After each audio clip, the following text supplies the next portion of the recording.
really divide people anymore. Like I feel like I can be you and you can be me, if you know what I mean. Like we are so close to each other, but we don't know. We have those walls, you know. Oh, I am this and this. I have a name. I am from this and this country. I have this skin, but like we are one. For me, the change really happened back in 2020. You know, with the COVID. And that was another miracle for me, because I started reading some books about spirituality, and then my husband took those books and we were in a bed in the evening. He was reading them aloud to me, and I felt like I was in heaven. When I hear those thoughts that are not mine, there's certain feeling, there's certain energy to it. You know that it's, well, I believe I chose this for myself, to learn something, to go through those lessons, and probably help others by understanding it myself first, and then, you know, explaining that to other person and help other people to become the real, true identity. I even asked that question when I was meditating. What is God? Like, who are you? And I got an answer that I am the breath. I am the one who gave you the breath, and I am the one who breathes. And that was beautiful. Hello and welcome to Fioras World podcast. We have episode 13 today with a special guest, Justyna Lyzwa. Hi, how are you? Yeah, I'm good. Are you all right? Yeah, I'm yes. good. Right, you are a healer, you are a medium, you are a CBT therapist, and you went through some significant experiences which led you to this path back in days, and we are here to talk about it. Where do we start, Justyna? I think from my childhood. Yes, that's a significant period in everybody's life. So how it all started for you? Well, originally I'm from Poland, so I was born in a town in Poland, and my father was an alcoholic, so he was drinking throughout my whole childhood. He finished drinking and he went to AA group when I was 19 years of age. So how do you recall your childhood? Was it? So it was very quiet for me. I'm saying quiet because I was quiet. But inside I was, I had all those emotions that weren't processed. And I was this invisible child. So in this dysfunctional families, you have a few roles that you can play as a child. So you can be either scapegoat, hero, mascot, or invisible child. So for me, I was invisible child because I feel those roles aren't really given as an interview base. They are just given because you have certain talent that you come. It's a coping mechanism, kind of, with what's happening around, isn't it? It is. You bring the role. You play in that particular family and scenario you are in. That's it. So I feel that the family chooses unconsciously your role, and you also take on this role unconsciously. But it's really not healthy for let's say you have like 1 million of dysfunctional families. You will have the same roles in each of them, and you can imagine that a child, when it's born, he or she wants to be unique, so they are just like putting you in certain roles. So for me, this role was invisible child, and sometimes I was playing a role of mascot. So whenever there was a need for humor, I would step in and be like a funny child, you know. And sometimes I would just, you know, be as a backdrop, you know, be as a background to what is happening, just not to provide more problems to the family, I guess. And also as a child, I wasn't really good at school. I was failing all the subjects, especially maths. So it was really hard for me because I could feel from my father that Disappointed. like he was disappointed because he was really mind-based. So he was all about like knowledge, knowing, you know, and I didn't feel accepted by him. Right. So what were your strengths at school? What subject was your favorite? I would say art. Art, yeah. Yeah, I so you really were loved more art. into like expressing rather than counting numbers. Right. That's it. So I remember one subject of art, and I had a beautiful picture. And you know, when I was actually going into the school, I was quite open. But then the school just, you know, changed me. I think it happens a lot that the children are kind of damaged by the system, you know. Right. And so that really happened to me as well. I've noticed that, you know, I'm not really good at this, I'm not really good at that. So And you feel worse than others, yeah. Because in schooling we have just basically all the formula for every child, the same formula, but we have different learning types. So not everybody learn from logic. Not everybody learn from, you know, imagination. Some people learn more, or kinesthetic type.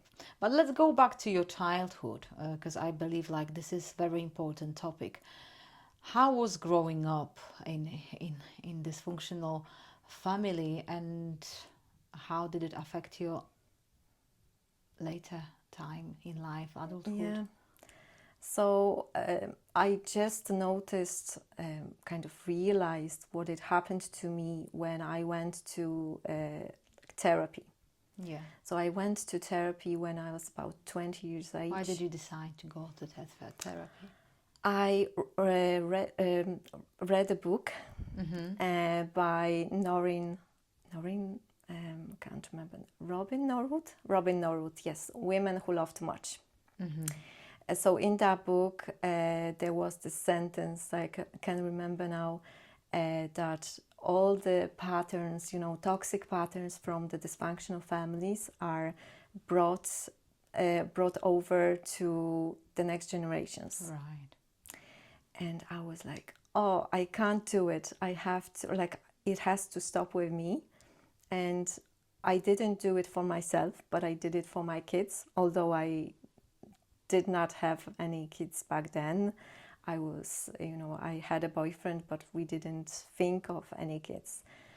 So the next day, I called the therapist, I called the psychologist, and I made an appointment. And after that, you know, I got this knowing, you know, of the patterns, like what really happened to me. Before that, I didn't even realize, you know, like how it affected me so much, the whole childhood, the whole toxic behaviors. And during the therapy, I was like, oh, that's why I behave in such a way with my boyfriend, you know. It came to me that... Can you give an example how these patterns show off in your life? Yeah, so for instance, I had this behavior that I had to brought up some topic in order to have an argument. Is that what your mom been doing or dad? No, so I've noticed that I had to, so there was like certain period of time when it was okay, right? We were loving each other, etc. Everything was fine. And then after some time, I had to provoke something for me, it wasn't a provocation or anything like that. It was just like he did something to me. And then I had to start an argument or just like withdraw emotionally. So I realized it is because the same time pattern was with my father when he was drinking. So everything was okay. But there was this anticipation of something that is coming, you know, and then he was drinking and then there was fights at home. So I kind of was looking for what I was accused But you him. didn't drink. I didn't drink. No. But I did, in some way, I was kind of looking for the same chemicals in my body. Yeah, it was like maybe it was too calm for you, and you basically missed that hit of argument, which you got used to. We get addicted to emotions. So you grew up with certain emotion of I don't know, fear, anger, whatever it was, associated with the argument. And I know, because I've been doing this as well in the past, and raise the argument just to get that chemical of certain emotions into your brain. So that was my revelation back then, relationships. But there was this shame as well. So I took all the shame from my family to my shoulders. So I felt I'm different, like I'm worse to other people. What was the shame about? So in my family, there was, like, we didn't have much, you know, because my father was drinking, so we didn't have much money, and all the other kids were like, had this amazing clothes, had this, and I didn't have that. So that was probably one reason for that. But I also was ashamed of having a father like that. An alcoholic father, yeah. And there was a few instances that I don't want to go into detail, but with my mom, you know, like also having a drink and then doing stupid things. So then other kids could see it, you know, and I had this shame in me. So as an adult, I just now recognize all those emotions and try to go back to them and heal them. Heal those moments, basically. Do you think you've healed from the shame and from the guilt and from raising arguments? I think so, yeah. Well, there's a lot to be healed, because it's never-ending story. But most of them, I would say, it is healed at this stage. How do you heal? So there was a few instances that I, like I told you, I went to therapy, right? So I went to therapy, and then the therapist said, you have to go to, well, you don't have to, but he just suggested the group therapy, which was brilliant because I could see other people saying exactly the same things as I went through, and they have the same emotions, they have the same thoughts about themselves, that they are ugly, that they this, all those things. So that really opened my eyes, because when you see a girl that, amazing girl, beautiful, beautiful hair, beautiful face, figure, etc., and then she's telling you, I'm ugly, and she believes in it, then you kind of look at yourself and say, oh, I think the same way. Do I really think that? Or is it connected with my family, with what I've heard from my parents or other people? So it really opens you. So that was the first stage of healing for me. But when I finished the therapy, it was only 9 months. So I finished the therapy and I got married. and we moved to Ireland. With the boyfriend you've been before? Yes, so we got married, had a wedding, and then after three weeks we moved to Ireland. So Wow. when we started living together, he with his trauma, and you know, I had trauma as well, not really healed, only starting to healing. You know, all those traumas just like clashed, and it was horror for about 14 years. Wow. 14 years. So he was really a narcissistic person. At the moment, we are still together, and we are healing together, and we love each other well, very good. You know, it's all good with us, but it was all emotional abuse, I guess. You know, there was no physical abuse, emotional, but I feel it's the worst even than physical. And the thing that I told you about reading that sentence from the book, I wanted for that to kind of finish on me, that trauma. It didn't really. But now my kids, they are 18 and 16 years age, they see that we are changing, you know. Although they had those moments that we were fighting, you know, and my husband wasn't really fair, they see that we are healing, that we are truly loving each other, and that's really, hopefully they are changing too. They see the change, so that's comforting for me at the moment. Did you not notice your boyfriend traits before you got married? Oh, I did. Yeah. I did. But with like having the traumatic experiences and the patterns and everything, the trauma just is in you. And what I can say about the trauma is certain situations happens, right? And then the emotions are so difficult. So you kind of push a stop button on them, and they are like, you know, that CD keeps spinning, but you have to press play in order for them to finish the song. So for me, those traumas were like multiple CDs, like doing this. Right. So that move to Ireland, this, I guess, new marriage and like sort of stressful situation with new country brought up more triggers for you too. Exactly, yeah. So it was very intense, especially when I was pregnant. I don't know why, but my husband had this thing that whenever there was like vulnerable person, he did not treat that person right.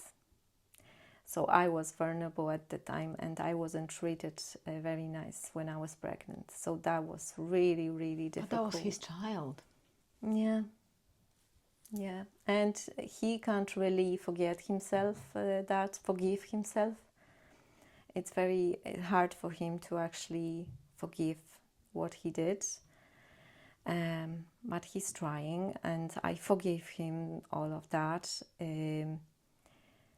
But it was very, very difficult. So I had this one situation where I had my close friend being pregnant, and that kind of like triggered all the emotions from being pregnant and being treated this way. And I went into meditation. And when I went into meditation, I asked for help. And what I experienced back then was just incredible. So I just experienced someone just like hovering all the emotions from my chest, like extracting, you know. I could sense this feeling of just like sucking the energy from me.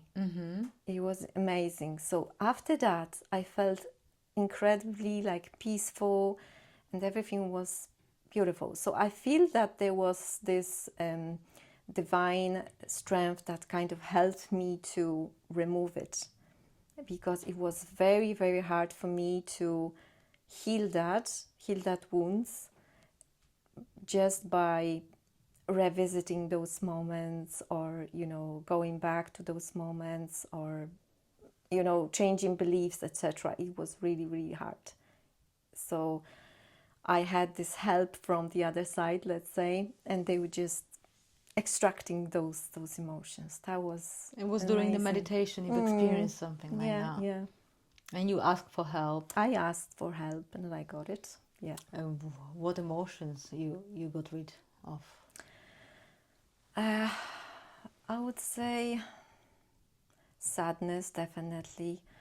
Being hurt, being left alone. So, all those things probably just also connected with the childhood, because they were similar wounds. So that was truly, truly amazing. I feel that was a miracle for me. So 14 years of a bad marriage. Yeah. Is there anything in particular you want to say about what happened during your marriage?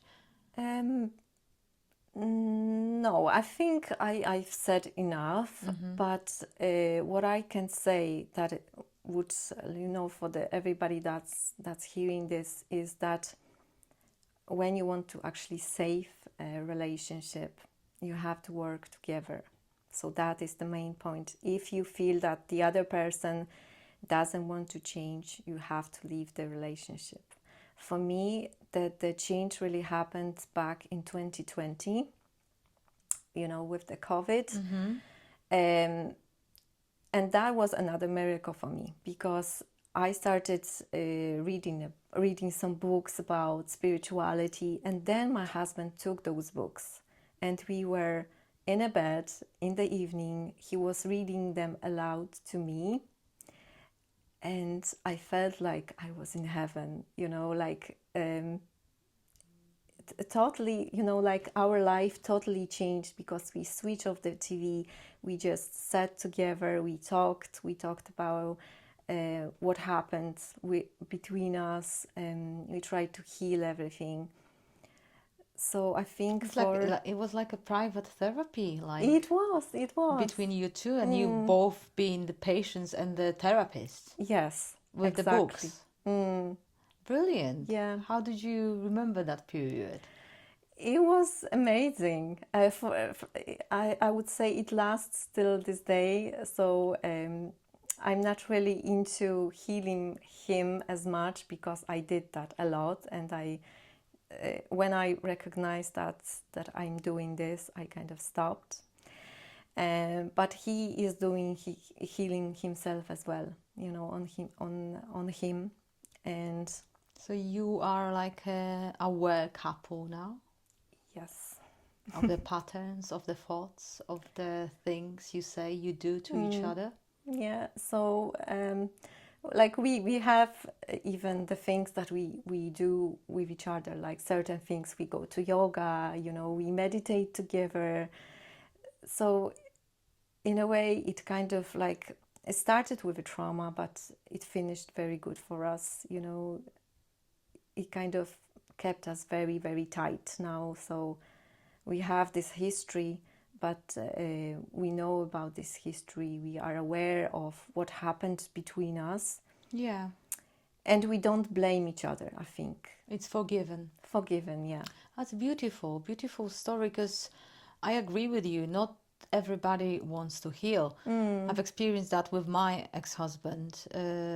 I've started, like you, reading books to try to find the way how to change my addiction. And I started to do different therapies, reading different books, and I've encouraged him to do it with me, but he didn't want. So that marriage had to finish, because my vibration has been changing. Yes. I was going up, and he stayed the same. So we didn't match anymore, because when I met him, I was really low, So it matched. Yeah. And once I started to heal, it's just it's simple physics, energy. Our energy didn't match, and naturally we had to separate.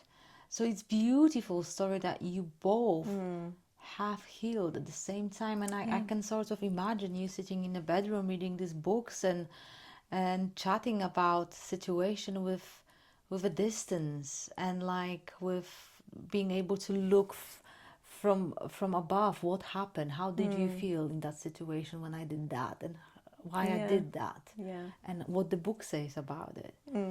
Was it like that? Yeah, it was.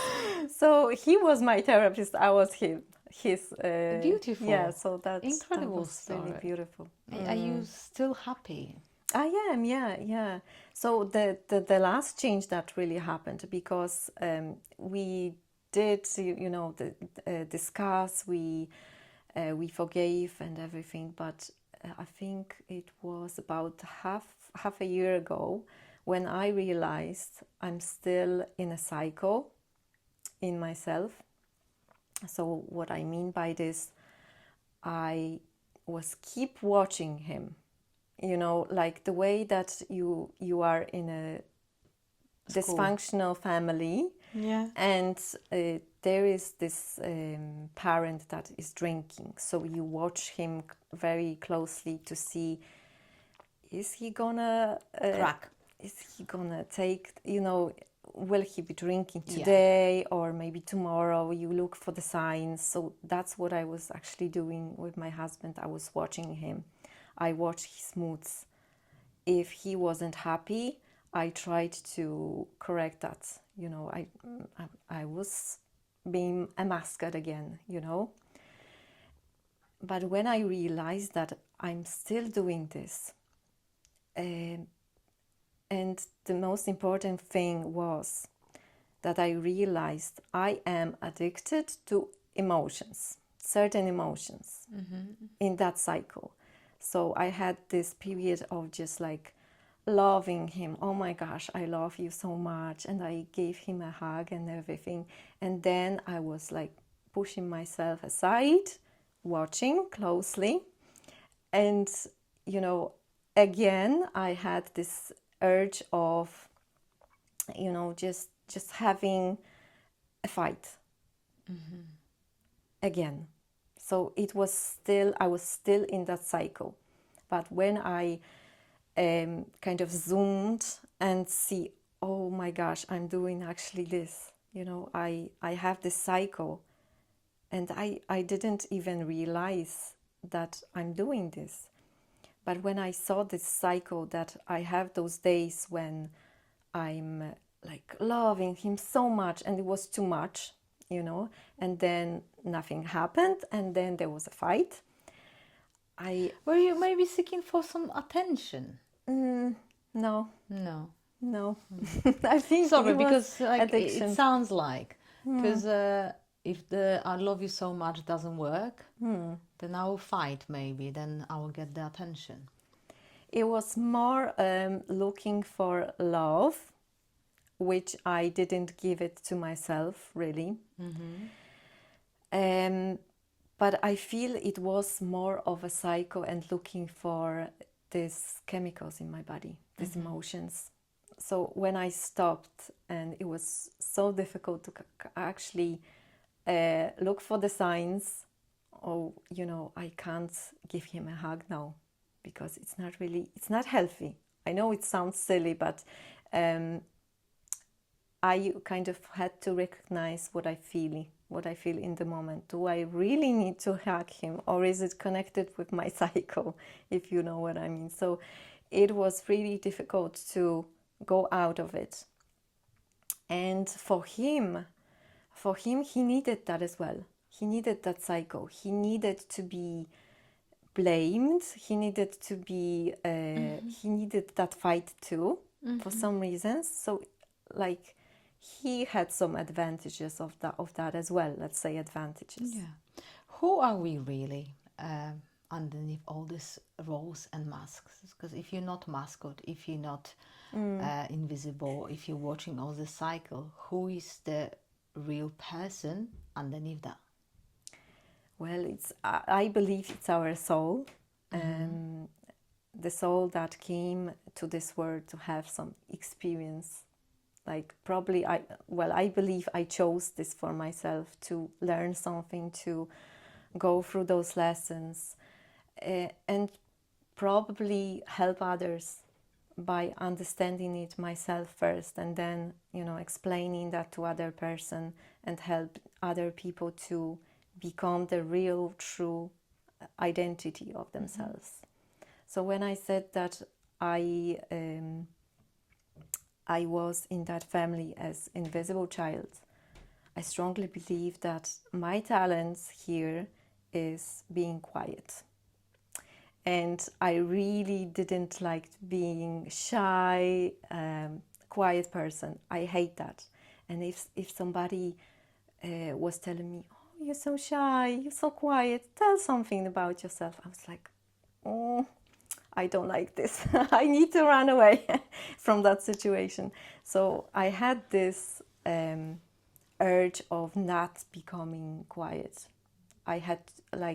I wanted to change myself, but for me, now when I'm looking back at it, it wasn't about changing, it was about accepting who I am. So I'm a really quiet person, and I love it now. I love being able to sit in silence, and some people just tell me, "Oh, you are so peaceful." You have very peaceful energy on you, very calming, yeah. Yeah.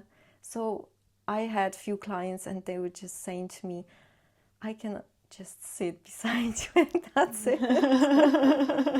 So, at the moment I feel it's a gift. So, Justyna, do you mean that we should look at all situations in life, difficult or happy or whatever happens to us in particular period of life, from the true identity of whatever you want to call it, consciousness, soul, as we say in Polish, jaźń? So first, what I would do, I would just, first is the healing. You cannot really see who you are if you have all those traumas in you. So they run your they life. are blocking you. You don't know really what's happening with you, because you have those patterns, and they keep playing in your life. Those CD that it's keep doing this, and it cannot go to the very end. Themes. You have to just press play on them and see what happens. Let them play, let them go out of your body. It's like energy stuck in your body. So it has to go through, it has to heal. So what I can say as an example, when a dog comes out and it's raining and it's got all the mud on the fur, right? So it has to do this, like shake everything off. So we just have to shake all the trauma. But is it not shaking it off by recognizing it? Yes. So I would say that's the first step, recognizing. But again, you need something to actually be willing to recognize. So you have to have this push, a motivation, let's say, motivation to sit and recognize. So for me, it was this 2020 when I had this quiet time. But for most of us, it's just something tragic happening to us. Like it's often an addiction. The healing start with tragic experiences, or disease, for example. That's it. Yeah.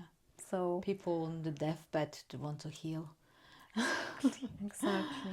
So metaphorically and actually in real. So sometimes it's positive, let's say. Well, it's hard when it's happening, but it's actually sometimes the people who, let's say, had cancer say it's the greatest thing that happened to me, because I was able to stop and think about the life. Is it really working for me as it is now, or do I have to change? So I feel first is the motivation to recognize, then is the recognizing, but the recognizing could be like 10 years, 2 years. It really depends on the person and how much trauma you have as well. So how to recognize is, for me, I can say personally that I was just like sitting in meditation. And what happened in that meditation time? Did you notice your patterns during that meditations? What did you look for? Can you describe it for me, please? I can have an example. Yes. So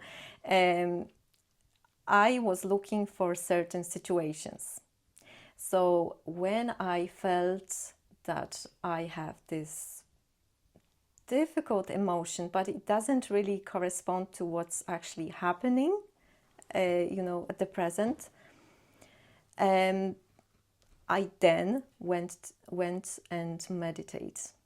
So, for instance, I was doing yoga class with my husband, and we always go and sit beside each other. But one day there was a lot of people and there was no spot beside me, so he decided to be in front of me rather than beside me. So I got this feeling of being just like totally alone, like abandoned. It was totally not matching what's happening, and I felt like crying. It was a horrible feeling.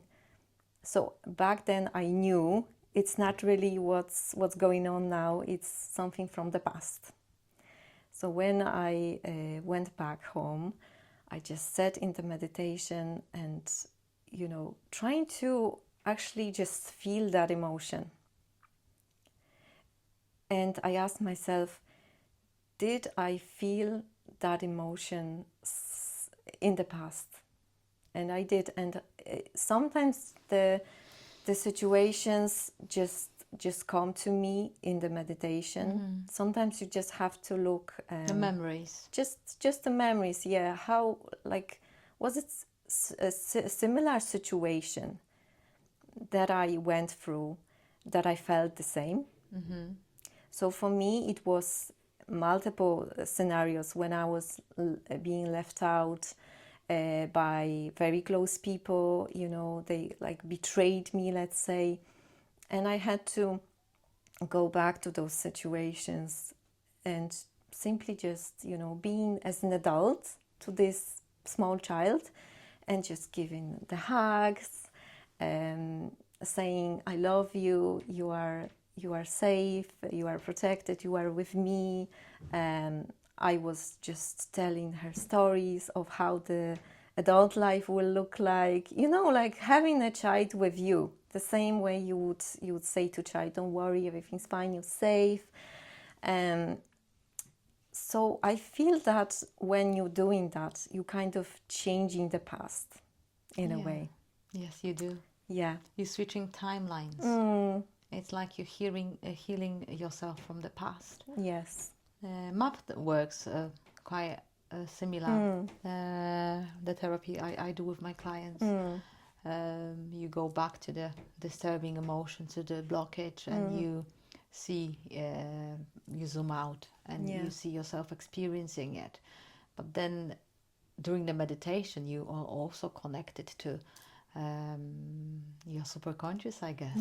Yeah, yes, that's it. That's what we do. We're healing through superconscious MAP practitioners. You kind of connect with that energy that is stuck there. So what I also did a few times when that situation was really tragic for me and something really, really horrible happened back then, I just took that child with me from that place, come with me. You're going with me. You're not staying here in this past situation. So after a few days, I had this child with me in a bed. I just imagined that, of course, just like giving hugs. So that really is healing, I feel, because it's all energy. And how do you feel in your life now? I'm really satisfied with it. So I'm still working. Do you still see I- dysfunctional patterns? I'm still working, yeah, but I feel very connected to the source, let's say. Some of people might not know what you mean by source. Can you explain just quickly what Yeah, source so means? I mean, I say source because some people are not really good with the word God. So it can be understood as this energy that created us. They and created it's all the material within life. us. Yeah. So I don't want to say God because it really... It's religious. It's religious. We don't want to. I call it collective consciousness because we are all in this consciousness. Yeah. So I feel... All souls, yeah.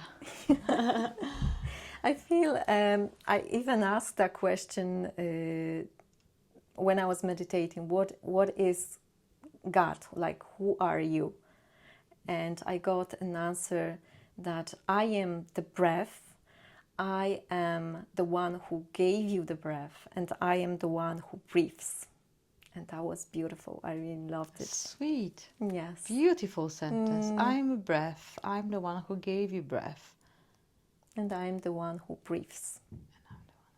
So it means for me that we are God, but we also, but the God or that energy gave us this experience, but in a way we gave that to each other.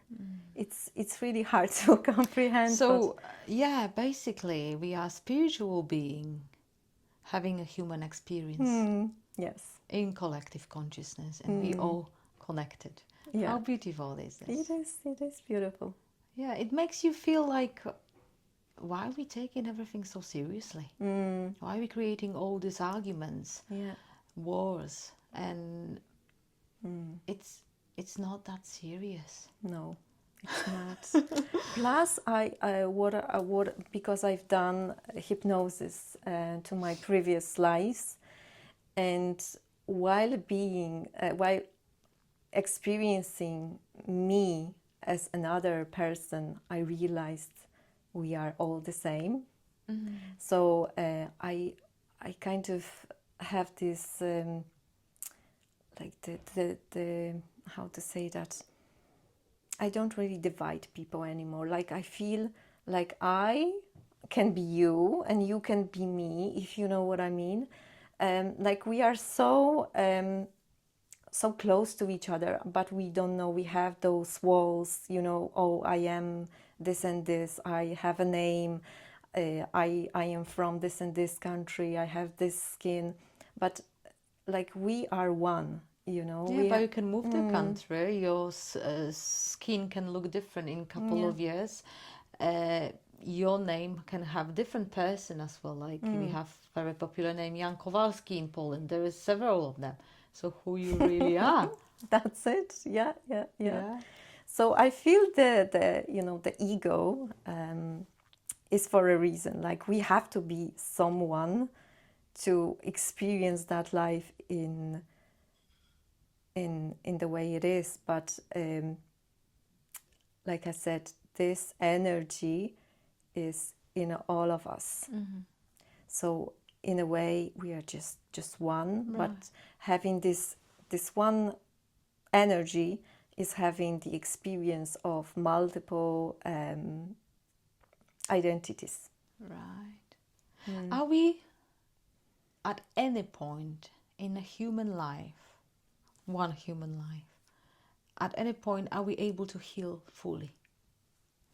Because I feel like I get layers and layers and layers and layers, like a skin of onion. Do you know what I mean? Yes. I would say no. But it's a good thing, I guess. It's a good thing that it's never More ending. we heal, the more developed we are. Yeah. Maybe not healing, but just finding out more about us, you know? Like, yes, we heal, but we also find out more about us when we heal. So But it's a good thing that it's never ending, because we would be just, bored. There would be nothing to It's discover. a soul journey, isn't it? Until the next life. Yeah. Definitely. You might have to come back here if you don't heal certain stuff. That's what I've heard. Yeah. Right. So you've developed quite a lot already, right? From being like this invisible mascot child to going through the trauma of dysfunctional marriage. So you brought your dysfunctional family into your marriage, really. Yes. Although nobody has abused alcohol or had any addiction, as you didn't mention it. Then you started to heal with your partner, which is beautiful. And now you're developing even more skills. Can you talk a little bit about it as well? Yes, so when I started meditation, I discovered I hear voices in my head. I see some Somebody images. will say it's schizophrenia, but I know. I was thinking about this, but it's not. It's not. So I started meditating in 2020, and I do it every day religiously. So how long is your meditation for? It can be from 20 minutes to 1 hour a day. Really depending how much time I feel like doing this. It's not like I'm, saying, oh, today I will be just doing 30 minutes. But it's just like sitting in silence, and whenever I feel I am ready to go out of it, I will. So it can be from 20 minutes to 1 hour. And what happened during these meditations then? Because the more you meditate and deeper you go, I guess, So you said you've been hearing voices. Is it a sound? It's the way that you hear your voice, your thoughts in your head. Right. But when I hear those thoughts that are not mine, there's certain feeling, there's certain energy to it. You know that it's not you. Even when I'm hearing those voices, I then can't really figure out what they mean. Like there's certain wisdom to it. And then I'm starting writing down all the words and trying to figure out what do they mean by this. Sometimes I ask for advice, even for my husband, for myself, and I'm getting this advice. And sometimes it could take me about a week to figure out what is it about. So it's just like a message for me to figure out. So I don't think it's coming from me, because I would know what that means if that was just like my brain. But also, what really helped me to open up was the Reiki healing. So that really helped me to open the chakras. So I don't know enough about it, so so we have 7 chakras in our body. I know about chakras, but about the Reiki, I don't know much. Okay, so it's basically they would open up your chakras. Energy centers. Yes. So let's just remind, it's like root chakra, sacral chakra, heart chakra, throat, third eye, and crown chakra. Yeah, and I think you missed solar plexus. plexus. Solar plexus. Yeah. So they are opening the energy centers, and there's some rituals to ask for the healing to come through. So the energy is actually just going. It's not stopping. So it's just going through the crown, throughout my whole body. Is that what we call Kundalini awakening as well? When the energy travels from the sacral? No, it's going chakra. from the root up. From the root chakra to the up. Yeah. So it's a little bit different, but what it does, it just creates this way for the energy to come from the divine to your crown and to your hands. You can actually heal by just looking at the people as well. You just need to have intention to do it. and you just, sometimes you can put your hands on someone, or you just hover over the body, and there is healing, you know. So this is beautiful experience for me too, because when I'm doing Reiki for people, sometimes I'm getting the past loved ones coming, and they have this message, and sometimes I feel this huge energy, this surge of energy coming through me and just going through my hands. It's an amazing you know, situation where people are saying, oh, I felt this surge of energy coming from my spine to my feet, you know, they feel the energy moving in their bodies. So I definitely feel that it is helping others, and it is there, it is beautiful, and it is intelligent. So what I mean by that, it goes whenever to the place where you need it. So it can be your body, it can be your emotions, spirit, situation in life. You made me want to try Reiki. Yeah, Yeah, I think my partner's sister is a Reiki therapist, because you are too far in Ireland. Yeah. And you can't do it Reiki online, no. You can actually. Can you? You don't can. have to put the hands on the person. No. It Oh, can right. be your intention. So it's on the basis that there is no space, there is no time. Because there is no space and no time. Yeah, so if there is no space, no time, you can actually even go back to a certain time and give that energy healing to the person who needs I it guess, back then. yes, that's kind of makes sense. Yeah. So what about the mediumship? The voices, can we talk a little bit about it? Because we Sure. started to talk about it, and then we turn into Reiki for some reason. Can we go back to... Yes. Yeah, so for me it started when somebody in my family passed away, and that really like changed things for me, because previously I had those visions in meditation. I had voices, right, from spirit words giving advice. But then my father asked me to help somebody from the family to discover, you know, like what is happening with the person who passed away. Is she okay? Because she was suffering at the end of her life. So I had the name. I didn't see that person for some reason, you know, like it was family, but I didn't see that. I didn't met her in real life. So I didn't know how she looked like, but I was able to bring back beautiful message of her, you know, feeling great, feeling happy again, because she had some illness. And she showed me a shoe, and that shoe, when I said that to my family, they were, oh my gosh, she wanted to actually buy shoes because she had problems with her feet. And she found that shoes online. She wanted to buy exactly those shoes.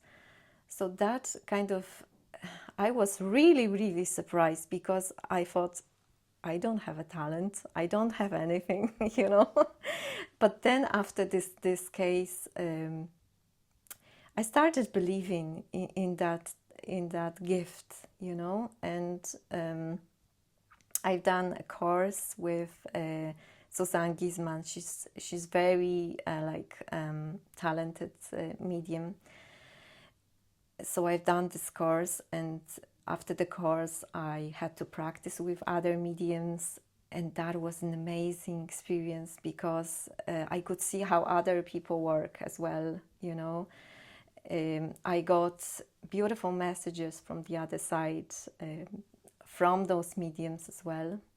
So that was amazing. And the amount of information I got about my great-great-father and great-great-mother was amazing. Nobody knew how they looked like, but I was able to just say how they looked like, what's like, I could actually feel their presence. I could feel how they behaved, their character, and what problems they had, how they passed.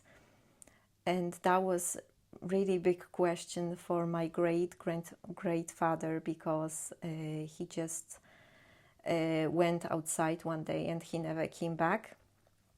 So nobody knew what happened to him. So I actually saw that somebody killed him. So it was, like he was a German back in Poland in 1900s, early 1900s. And probably, the scenario was that somebody didn't like him because of his different background. So they actually killed him. 1900. How do you do that? How do you explain all the process? I mean, Yeah.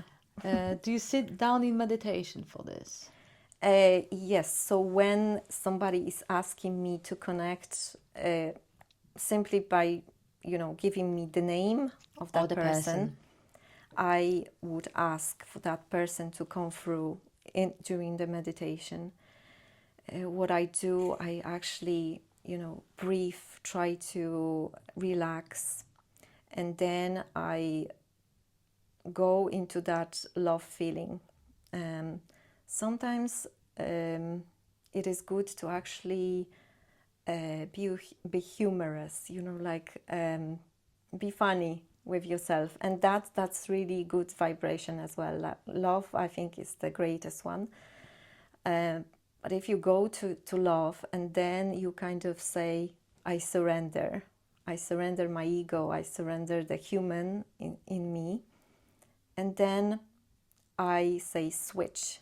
So when I say switch, I try to focus on my, I think it's left. Is it right or left side of the brain that it's not, it's about creativity, I can't remember. But I'm just switching to the creativity part of me, or I would just close my eyes and roll my eyes up. So it means that you kind of like switch to other perspective. Mm-hmm. So you try to stop being a person and just be spirit. And then I say, I want this and this person to come through. And sometimes you just have to wait. Sometimes you see something and you have to say, can you come closer to me? Can you join my energy so that I can actually sense your life, sense your story? And then the images come through.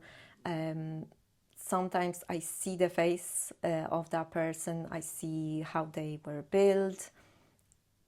And the amazing thing is... Do you see them like they were in front of you? Or is it more like blurred or imagined? It depends. Sometimes the image is very strong. Like I can see, and they can show up in different locations. Mm-hmm. And what I've noticed, like sometimes when they appear here, it's the father side. Sometimes when they hear, it's the mother side.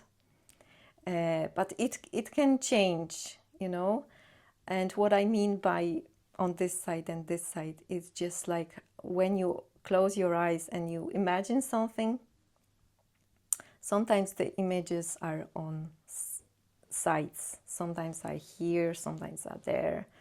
So I don't really physically see, but it's in my mind. They kind of like adding the pictures, images in my mind. Mm-hmm. Yeah. Wow.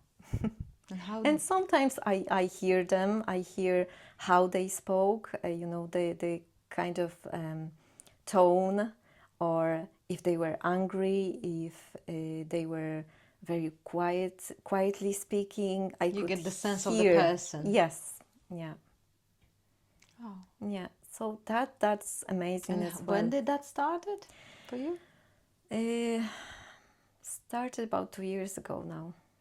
2 years ago. Was it scary at this to start with when it started? Not really. No. No. Probably when probably if that would happen when I wasn't really healed, that would be scary. But with with the amount of like throughout the meditation, I get to know the other side, let's say. So I knew that there is this safe place that I can go to. There is only love. Nothing will harm me, and we are light. So if there is some darkness, light will always win. So that was my perspective. But if that was happening to me when I was in that dark place, probably it would be scary. Right. You scared of the death? No, No. no, I'm not. I've actually seen when I was dying a few times. Right. I did, yeah. So do you know how it's going to happen, this? Or No, not in the for past this life. lives? For the past lives, I did see how I died. Yes. And some of those images I saw in the meditation because I've asked for it. And then I was, why did I wanted to see that? And some of them I saw during the hypnosis. Right. I did past regression hypnosis as well. Yeah, I had traumatic death as well. But it's not about me. Right. So one last question. I know you've already said quite a lot about it, but these podcasts are dedicated to people who struggle, like we did in the Yes. past, Yeah. right? What would be like one advice you would give to a person who really struggles with themselves physically or mentally, and they feeling lost in the life? For me, it would be to get the tools, because when I get the therapy, I've noticed that I'm okay. When I was in the therapy, I was with the psychologists. But when I went out of it, I had no tools. I had no idea, how it works. What did they do to help me? And I couldn't go back to that place, and I was really like struggling. I wanted to get the help, but I didn't know who to ask for that help. So for me, get the tools, get the knowledge, because when you have the tools, you can actually heal yourself. You probably need a person at the beginning, but when you have the tools, you will see that it will be, it will happen smoothly. So getting the tools, and once you have the tools, just try to be in the present moment whenever possible. I know we are all about, autopilot. Sometimes we do some things and you kind of do the same thing in the morning and you don't really know why.